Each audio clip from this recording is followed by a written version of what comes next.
చలో అందరికీ శరణార్థులలో రాజ్ నివాస్ సమర్పించు మాస్మలన ముచ్చట్లు పాడబోయి Walkmate footwear and my doctor ఫెయిన్లీ ప్రొడక్ట్లోకి స్వాగతం. వచ్చేసిండు మీ నర్సు కాక. ఇక అరుచుకుందాం రారులా ఇయాటి మోక. అరే జగిత్యాల పట్టెంపొంటి రేవంత్ కాక మామూలుగా తిరుగుతలేడు కదా. కంపెనీలు కార్మికులు వీళ్ళు వాళ్ళు అయినోళ్ళు కానోళ్ళు అందరికీ మేమే భరోసా. మా కాంగ్రెస్ పార్టీకి ఇట్లా అధికారంలోకి రావాలే ఇంకో తీరుకుంటుంది ముచ్చటను దండిగా దమాంచేసి పెడుతున్నాడు ముచ్చటంతా. ఇక జగిత్యాల చుట్టూ మొత్తం జయగంటలు మోగిస్తుండనుకో రాదరి. కాంగ్రెస్ జోడో యాత్ర మీద జోరు చెప్తున్నాడు ముచ్చట్లు. మరి ఏడు దాకా పోయింది ఏం సంగతి అనేది తెలవాలి కానులో మనకు కూడా అరుచుకుందాం రాది.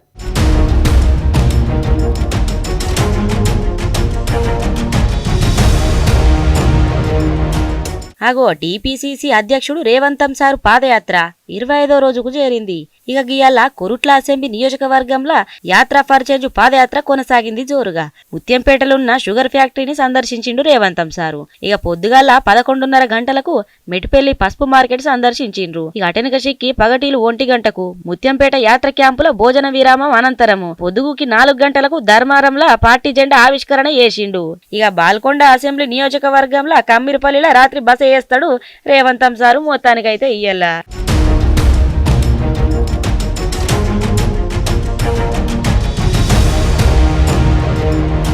ధరణి పోర్టల్లా ప్రాణాలు కోల్పోయిన సుల్తాన్పూర్ గ్రామానికి చెందిన 32 మంది కాంగ్రెస్ నాయకులు హామీ కార్డులను అందజేసిండు. ఇక కాంగ్రెస్ పార్టీ అధికారంలోకి వచ్చిన తరువాత 100 రోజులలోనే గల సమస్యలు పరిష్కరించి గల భూములకు వచ్చే విధంగా చర్యలు తీసుకుంటామని బాధితులకు హామీ ఇచ్చిండ్రు. మొత్తానికైతే ఈ వేలాది ఎకరాల భూములు ఉన్న పెద్దోళ్ళ దగ్గరికి వెళ్ళి ఆ భూములను సేకరించి ఆ భూములకు పేదాలకు పంచిపెట్టి వాళ్ళకు హక్కు ఇచ్చినప్పుడే వాళ్ళకు ఆత్మగౌరవం వస్తుంది అని చెప్పి అసైన్మెంట్ పేర్ల మీద పటాల పేర్ల మీద భూములను కాంగ్రెస్ పార్టీ పంచిపెట్టి 22 లక్షల ఎకరాల భూములను పేదలకు కాంగ్రెస్ పార్టీ పంచిపెట్టింది.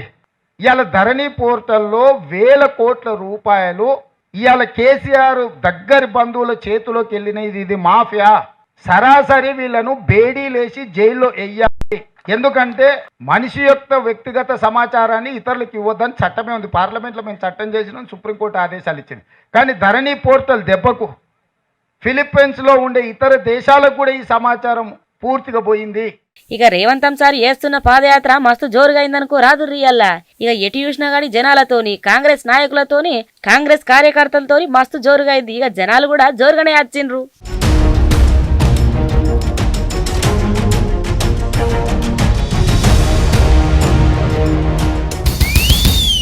వామో అని అన్యాయం పాడైపోను కాదు. అయంకల కాలు చేతులు చక్కగా ఉంటే ఏదైనా పని చేసుకొని బతకాలి. కానీ ఇండ్లలో ఉండే ముసలోళ్ళ మీదకి కూడా వచ్చి చైన్లు గుంజుకపోతామంటే ఎట్లా చెప్పురే.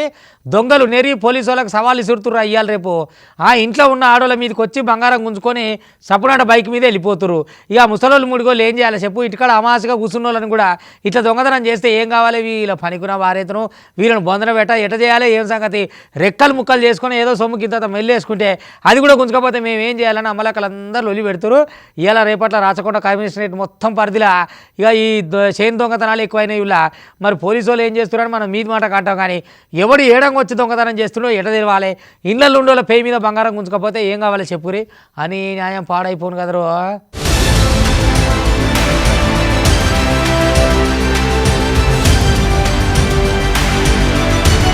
అరే రాను దొంగతనం చేస్తందుకు సోడిగాళ్ళు బాగా తిరుగుమరిగిండ్రుల్లా. ఏడ దొరుకుతాడా దొంగతనాలకు బాగా తయారైతున్నారు. అరే కొంచెమన్న పేర్ల భయం లేకుండా తయారైండ్రు. ఇక ఎవ్వలేంది చూస్తున్నారు. వాళ్ళ కళ్ళకింత బంగారం కనబడ్డా చాలు, విలువైన వస్తువులు కనబడ్డా చాలు పట్టుకపోతున్నారు. పాడైపోను ఇక ఈ సోడిగాళ్ళు చేయంగా బయట కూసోవాలన్న భయమే అవుతున్నది, బయట తిరగాలన్న భయమే అవుతున్నది. ఆఖరికి ఒంటి మీద బంగారం వేసుకొని ఎటన్నా పోవాలన్న భయమే అవుతున్నది గీసొంటి సోడిగాళ్ళు చేయంగా. ఇంతకు ముచ్చటేంటిదంటారా? Rachakonda commissionerate Vanasthalipuram police station పరిధిలా వైదేహి నగర్ లా చైన్ స్నాచింగ్ జరిగింది. ఇంట్లున్న ఒక ముసలమ్మ పున్నమ్మ మెడల 2 తులాల బంగారు చైన్ ఉన్నది. ఇక 2 తులాల బంగారు చైన్ ను ఈ దొంగలచ్చి లాక్కపోయినరు. బైక్ మీద వచ్చి బంగారం గొలుసులు లాక్కపోయినట్లు స్థానికులు చెప్పుతున్నారు. పోలీసులు కేసు నమోదు చేసుకుని దర్యాప్తు చేస్తున్నారు. మరి ఇక ఇంట్లున్న ముసలమ్మను కూడా ఇడిసబెట్టకుండా మేం ధైర్యం చేసుడు ఎప్పుడుకి సోడిగాళ్ళు బయట పోతేనే దొంగతనాలు జరుగుతున్నాయి అంటే ఇంట్లకెంచి కూడా ఏమున్నాయి ఎట్లున్నాయని చెప్పి ఎవరిలేంది చూసి ముసలమ్మ మెడల 2 తులాల గొలుసు దొంగతనం చేసిండ్రు పాపము. ఇక ముసలమ్మనే ఏమో చెప్తున్నది కదా ఇనుండ్రు ఒక పారి. నేను ఇటు పోవటం ఆ అబ్బాయి నుంచి బయటకు రావటం మేము సౌండ్ ఏర్పడుతుందని చెప్పి తిరిగి చూసేపాటికే ఇటు గుంజుకొని వెళ్ళిపోయాడు. ఎంతమంది వచ్చారు? ఒక్కడేనండి, ఒక్కడ ఒక్కడే వచ్చింది. బండి మీద వచ్చిందా? బండి లేదు, చెప్పులు లేవు, ఏమి లేవు, మామూలుగానే అవుతాడు, రెండు లేవు. అది చూసిండ్రు కదా పాపము. ఇక ఎంతో కొంత రూపాయి కూడేసుకొని బంగారం చేపించుకొని మెడలేసుకున్నది కావచ్చు పాపము. ఇక ఈ సోడిగాల కన్ను ఎట్లా పడ్డదో ఏమో గా ముసలమ్మ మీద. ఆఖరికి గా ముసలమ్మని కూడా ఇడిసబెట్టకుండా ఇక అలా కండ్లకు కనబడ్డ బంగారాన్ని ఎత్తుకపోయిండ్రు. ఇక గిసొంటోళ్ళు చేయంగానే బంగారం పేయి మీద వేసుకుందామన్నా కూడా గజగజ వరకు ఉడుతున్నది. మరి చిన్న చిన్న రేట్లు కాదు కదా, రేట్లేమన్నా బంగారానికి అగ్గు ఉన్నాయులా, ఎంత పిరం పలుకుతున్నది ధర. ఇక గీళ్ళేమో గిట్లా హల్కగా వచ్చి దొంగతనం చేసుకొని పోతున్నారు. ఇక పోలీసులు గీళ్ళ మీద కఠిన చర్యలు తీసుకుంటేనే మంచిగుంటది. ఇక లేకపోతే గీళ్ళకు పట్ట పగ్గాలు లేకుండా తయారవుతారు.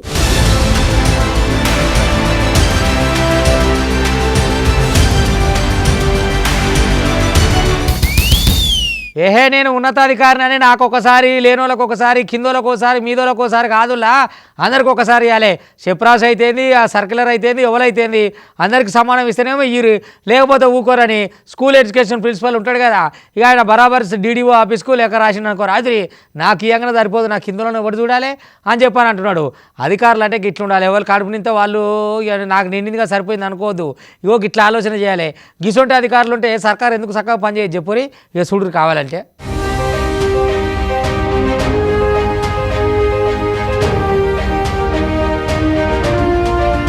ఇక ఏపీలా జీతాల గురించి మాట్లాడాలంటేనే భయం అవుతున్నది. పాడైపోను ఒక్కోలకన్నా చక్కగా జీతాలు ఇచ్చిన ముచ్చట లేకపాయే. ఇక గిదే ముచ్చట మీద AP school education principal secretary Praveen Prakash ఆసక్తికర లేఖను రాసిండ్రు. ఇక గైన జీతం ప్రాసెస్ ముచ్చట మీద ఈఓకు ప్రవీణ్ ప్రకాష్ ప్రత్యేకంగా లేఖ రాసిండు. ఇక బడులల్ల పనిచేసే ఆయాలు అన్నమనేటోళ్లకు జీతాలు చెల్లించిన తర్వాతనే నాకు నా వేతన బిల్లు ప్రాసెస్ చేయాలని ప్రవీణ్ ప్రకాష్ సూచించిండు.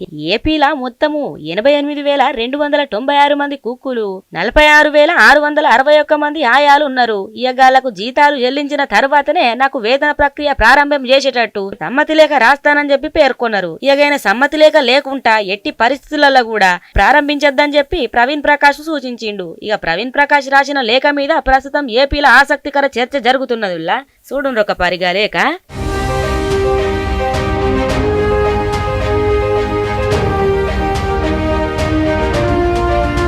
ఇన్నవా ఓ జగనాలు, చూసినవా జర కండ్లు పెద్దగా వేసుకొని చూడు, గీ ముచ్చట ఎట్లున్నదో. ఎవరికన్నా చక్కగా జీతాలు ఇచ్చింది లేదాయే. ఆఖరికి గా బల్లల పనిచేసే ఆయాలు అంటుండేటోళ్ళకు కూడా జీతాలు ఇవ్వకపోతే ఇక నిన్నేమనాలా చెప్పుండ్రి. ఆఖరికి AP school education principal secretary Praveen Prakash లేఖ కూడా రాసే. ఇంకా ఏమన్నా ఉన్నదా ముచ్చట, అయ్యగాళ్లకు జీతాలు ఇచ్చిన తర్వాతనే నా ముచ్చట తెలుసుండ్రని చెప్పే. ఇక ఇప్పుడు ఏం చేస్తావో చూడు. మరి చిన్న చితక బతుకులాయి, ఏదో ఇంత బల్లల వంట చేసుకొని ఆయా పనులు చేసుకొని బతుకుదామనుకుంటే గాల పొట్టను కూడా కొట్టబడుతుంది. గాలకు కూడా చక్కగా జీతాలు ఇవ్వకపోయినాక నిన్నేమనాలో చెప్పిగా. ఏపీనైతే అభివృద్ధి చేసింది ఏమీ లేకపాయే, కనీసం గిళ్లకు గిట్ల చక్కగా జీతాలు ఇవ్వకపోతే ఇక ఏమన్నా ఉన్నదా చక్కదనము అని చెప్పి దుమ్మెత్తిపోతున్నారు. లాగి ముచ్చట తెలిసిన ఏపీ పబ్లిక్.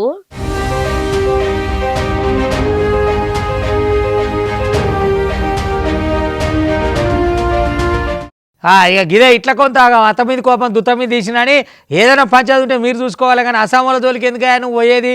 నువ్వు మహారాష్ట్ర ఎమ్మెల్యేవు, నీ ముచ్చట ఏముందో, నీ మహారాష్ట్ర ఏముందో, నీ నియోజకవర్గం ఏముందో, నువ్వు ఏ పార్టీ ఇరుగా తీసి దిద్ది దీపం పెట్టినావో నీ కాడ చూసుకో.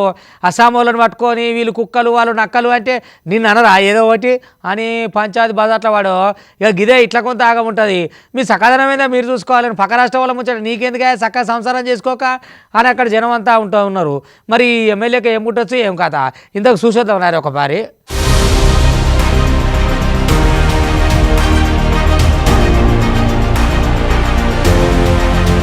ఇగో ఏమన్నా సొంత పంచాయతీలుంటే ముఖం మీద మాట్లాడుకోవాలా గాని కుక్కల మీద పెట్టి గాలనంటే ఎట్లుంటది చెప్పుండ్రి.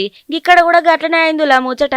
ఇక కుక్కల మీద మహారాష్ట్ర ఎమ్మెల్యే చేసిన వ్యాఖ్యలు అస్సాం అసెంబ్లీని కుదిపేస్తున్నాయి అనుకోరాదుర్రి. ఇక బడ్జెట్ సమావేశాల మొదటి రోజు గవర్నర్ ప్రసంగాన్ని అడ్డుకుంటా ప్రతిపక్షాలు తీవ్ర గందరగోళం సృష్టించినాయి. గవర్నర్ మాట్లాడే సమయంలో విపక్షాలు అస్సాం సర్కారుకు వ్యతిరేకంగా నినాదాలు వేసుకుంటా సభ కార్యక్రమాలకు ఆటంకం కలిగించినాయి. ఇక ఇటీవల మహారాష్ట్ర అసెంబ్లీ సమావేశం సమావేశాలల్లా ప్రహార్ జనశక్తి పార్టీకి చెందిన ఎమ్మెల్యే బచుహు కదు మహారాష్ట్రలో కుక్కల బెడద ఎక్కువ ఉందని కొన్ని వీధి కుక్కలను అస్సాం పంపిస్తే అవిటి సంఖ్య తగ్గించచ్చని మాట్లాడిండు. ఇక అస్సాం వాసులు కుక్క మాంసాన్ని ఎక్క తింటారు అని ఆయన చేసిన వ్యాఖ్యలు అస్సాం అసెంబ్లీలో తీవ్ర దుమారం లేపుతున్నాయి. ఇక మహారాష్ట్ర ఎమ్మెల్యే చేసిన వ్యాఖ్యలకు అస్సాం సర్కారు ఎసొంటి చర్యలు తీసుకుంటుందో చెప్పాలని చెప్పి ప్రతిపక్ష పార్టీ నేతలు డిమాండ్ చేసిండ్రు.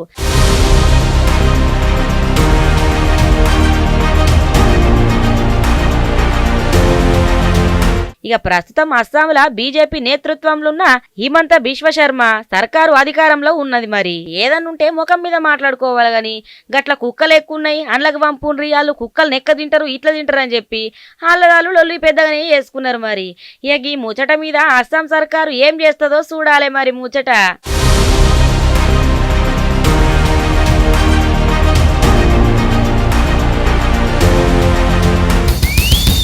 అని ముందరాష్ట్రం అయిపోయి ముండమోపు మారడం పోయేంత వరకు ఇక లేకపోతే ఏపీ అయితే ఆగమే అవుతుంది తప్ప ముందర పడేది లేదు. ఏముంది చెప్పురు ఏం చేసిండు మొత్తం అప్పులు చేసుడు కుప్పలు పెట్టుడు ఈ తప్ప ఏమైనా చేసిండా ఏమన్నా తరీకున్నదా ఏమన్నా హాలత్ ఉన్నదా బరాబరా ఆగం చేసిండు ఏపీని అనుకుంటా. ఇక యువగలం నవగలమై సాగుతున్నాడు కదా నారా లోకేష్ పాదయాత్రలో జోరు మాట్లాడిండులా అరే తిమ్మిరి తీసిననుకో రాదురు వాళ్ళది ఏం దమాకున్నది వా ఏం పరిపాలన ఇది ఏం తరీకా అని చెప్పి దుమ్ము దులిపి ఎండకారేసిండులా. కావాలంటే చూడురు మీరే. యువగళం గర్జించెను నేరి నవగళం యువగళం యువగళం చూపిద్దాం రండి జనబలం ఓ యువగళం యువగళం గర్జించెను నేరి నవగళం. తంబలపల్లి నియోజకవర్గంలో లోకేష్ పాదయాత్ర మస్తు ఉత్సాహంగా సాగిందులయ్యాల. నందిరెడ్డి వారిపల్లె చేతనగర్ క్యాంపు సైటు నుంచెల్లి గురు అయిన పాదయాత్రల స్థానికులు యువత మహిళలు భారీ సంఖ్యలో వచ్చిందనుకో రాదుర్రి. ఇక లోకేష్ పాదయాత్రకు హారతులతోని స్వాగతం పలుకుతున్నారు. ఇక లోకేష్ ను కలిసేందుకు వచ్చిన జనాలను ఆప్యాయంగా పలకరించి గల యోగక్షేమాలను లోకేష్ అడిగి తెలుసుకుంటున్నాడు. ఇక జగన్ అరాచక పాలనలా ఎదుర్కొంటున్న ఇబ్బందులను బాధితులు లోకేష్ కు వివరిస్తున్నారు. ఇక బాధితుల గోడింటున్న లోకేష్ అధికారంలోకి రాగా సమస్యల పరిష్కారానికి కృషి చేస్తా అని చెప్పి హామీలు ఇస్తున్నారు. ఇక ఈ జగనాలకు ఒక ఛాన్స్ ఇచ్చి మోసపోయినామని చెప్పి బాధితులు వాపోతున్నారు పాపము. యువగళం యువగళం గర్జించెను నేరి నవగళం యువగళం యువగళం చూపిద్దాం రండి జనబలం ఓ యువగళం యువగళం గర్జించెను నేరి నవగళం. ఇక ఇంకో రోకేమో 40 రోజులలో ఉమ్మడి చిత్తూరు జిల్లాల 13 నియోజకవర్గాలలో పాదయాత్ర పూర్తయింది. ఇక మొత్తం 520 కిలోమీటర్ల మేర లోకేష్ పాదయాత్ర సాగింది. ఇక పాదయాత్రలో ఇప్పటిదాకా 22 కేసులు నమోదు చేసిన పోలీసులు లోకేష్ అచ్చెన్నాయుడు సహా 76 మందిని నిందితుల లెక్కల చేర్చిండ్రు. ఇక ఎమ్మెల్సీ ఎన్నికల కోడ్ దృష్ట్యా పొద్దుగుకి నుంచి పాదయాత్రకు విరామం ఇచ్చుకున్నారు. ఇక ఈ నెల 14వ తారీఖు నాడు మళ్ళా యువగలం పాదయాత్ర తిరిగి ప్రారంభం అవుతుంది. యువగళం గర్జించెను నేరి నవగళం యువగళం యువగళం చూపిద్దాం రండి జనబలం ఓ యువగళం యువగళం గర్జించెను నేరి నవగళం. ఇగో గివన్నట్టు ఇవాళ రాజు నివాస్ సమర్పించు మాస్ మలన ముచ్చట్లు పాటు by వాక్మెట్ footwear and my doctor pain product చూస్తూనే ఉన్నారు. మళ్ళీ రేపు ఇది దాకా మీ TV5.